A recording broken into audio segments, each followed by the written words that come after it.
And joining us to unpack FBI Director Kash Patel's secret trip to China and whether China will follow through on curbing fentanyl is Fleming. He's the CEO of business warfare and counterintelligence company BlackOps Partners.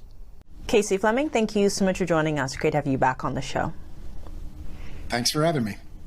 Now, China's foreign ministry spokesperson says he's not aware of Patel's trip to China last week. But first, is it rare for the head of the FBI to go to some place like China? Yes, it is rare. Typically, you would have the Secretary of State or someone out of State Department. That's their bailiwick, their realm of responsibility. It is quite odd to have a director of the FBI go over to a country like that. Now, however, our director of the FBI did go to London with MI5, their equivalent over in the UK. That was about 4 or 5 years ago, and they made the comment about economic espionage and the theft of IP and so on. But that's with a long-time ally. China, we don't have that relationship with China. In fact, China is actually the enemy. So it's very odd that the FBI director would go.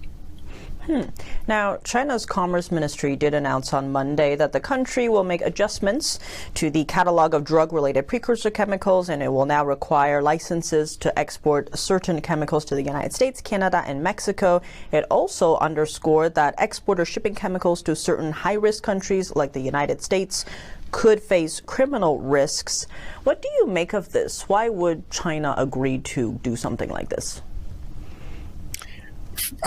Just staging. It's, if the CCP's mouth is moving, it's a lie.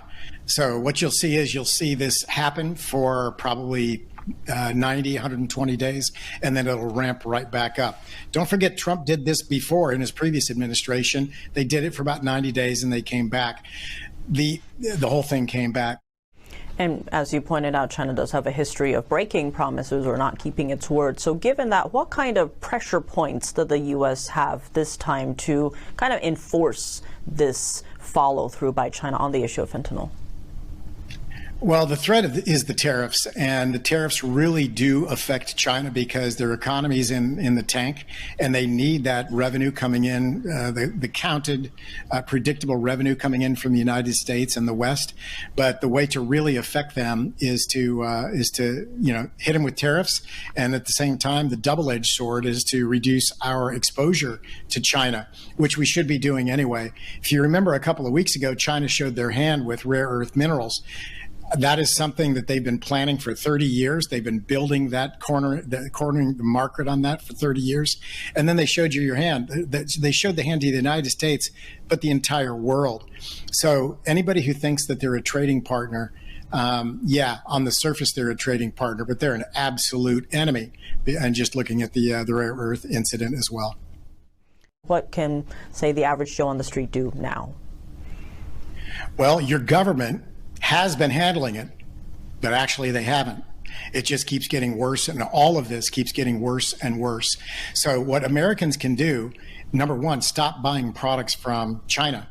Don't buy any technology, anything that plugs in, whether it's an appliance or a computer or what, or a USB cable or any app from China. They have a great firewall. None of our apps are allowed in China. Why are their apps allowed at our children, especially when children are building their brains, their values, their self-worth, and so on? We think fentanyl is devastating.